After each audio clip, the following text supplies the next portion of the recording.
Trump was out talking to working Americans while Washington Republicans and Democrats were working behind his back to limit his leverage over Iran.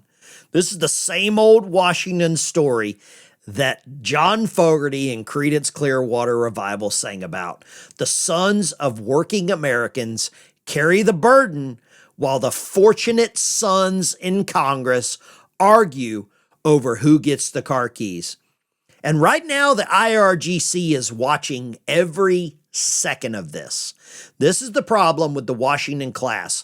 They want to look tough on TV, but the minute Trump uses strength as leverage, they rush in to tie his hands.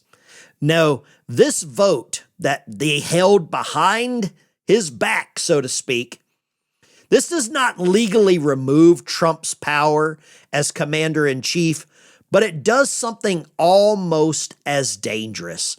It tells Iran that America's political class may not have the stomach to back its own president when pressure works. If you think Tehran is not watching and does not read all of this that's happening as weakness, you haven't been paying attention very long. The IRGC did not need a weapon today.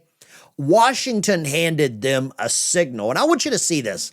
The Senate votes to adopt a war powers resolution limiting Trump's military authority over Iran. Now, I want to let you know that what the Senate did was nothing more than a charade. It's about 70% show. That's what this is. But the usual suspects aligned to vote against Trump. And the one lone Democrat, John Fetterman, you know, he's got to stay friendly to some of the people that watch him. He voted to not limit these war powers. But I'm going to show you a couple of things here. This is where the Senate votes no on the Iran war powers resolution. And it passed. And if it passes, the Iranians are simply going to stand up and walk away from negotiations. Why wouldn't they? More than half of America's elected senators just basically endorsed them. And that's the problem. The Senate has delivered a symbolic rebuke to Trump's war in Iran. And the regular clowns just got out of the car. Rand Paul, Lisa Murkowski, Senator Collins, Bill Cassidy. Are you seeing the trend here? Mitch McConnell didn't vote because he's on oxygen in some room somewhere, probably falling down, or he would have voted no as well. But one Democrat, John Fetterman, decided, you know what the hell, I'll vote with the Republicans. Guys, that's where we're at right now. The Democrats and the rhinos just endorsed the IRGC. The Senate by itself cannot stop Trump from military action against Iran. And this specific vote is, like I said, about 70 to 90% political theater. But it's not meaningless theater. This was a concurrent resolution, and concurrent resolutions are not sent to the president for signature. The House's own explainer says concurrent resolutions are approved by both chambers, but are not presented to the president for action. This is all pomp and circumstance. Multiple other outlets, Reuters and all these other outlets, also reported that this war powers vote is likely to remain largely, I want you to wait for it, symbolic.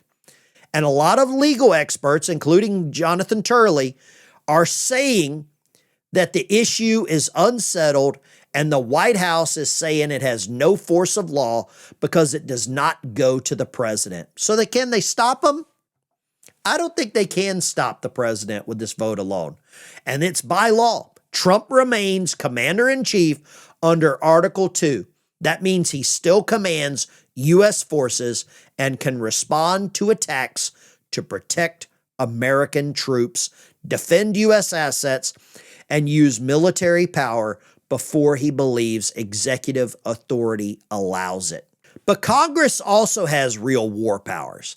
That's where a little bit of this comes into play. They have the power to declare war.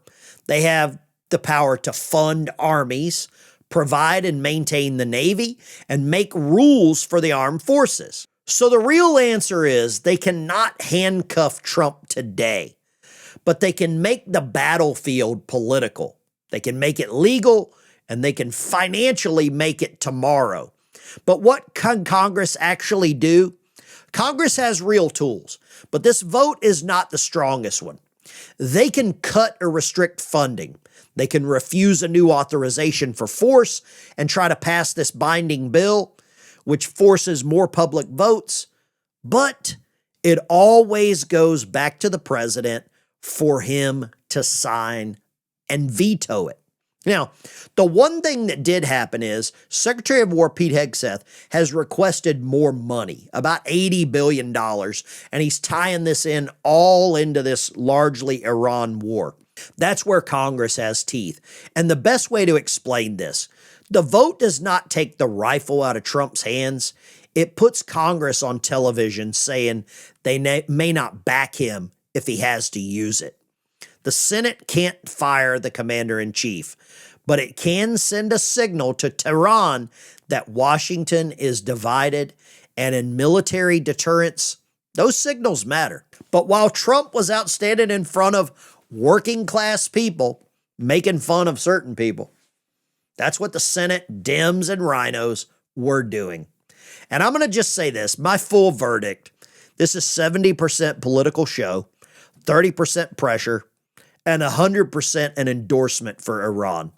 It does not legally stop Trump in a clean and immediate way, but it does send three dangerous signals. The first one, to Trump, part of Congress is preparing to challenge him. To Iran, to the IRGC, the message is simple.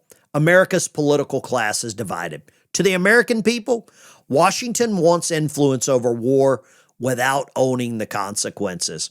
And while all of this was going on, we have another guy, Chuck Grassley, senator out of Iowa.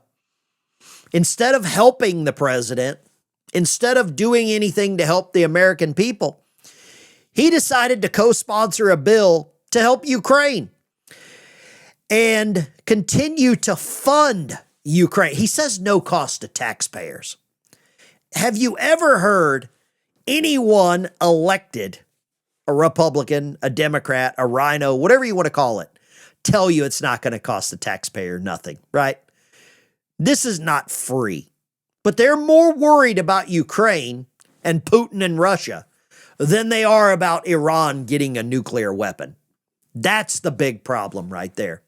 And with the Senate approving this war powers resolution, it just gave Iran a huge endorsement from right there in D.C., Capitol Hill. I want to say one more time, the Dems and the rhinos just endorsed the IRGC. I want you to think about that because it's a binary choice. You're either pro-America or you're pro-Iran and pro-Ukraine. And now we know who is pro-Iran and pro-Ukraine. Make sure you hit the like and subscribe button and go check out this video right here. Why is Washington, D.C. stalling? Why are they not doing what you, the American voter, voted for? You all voted for the current president, and these people are stalling and not doing what you elected them for.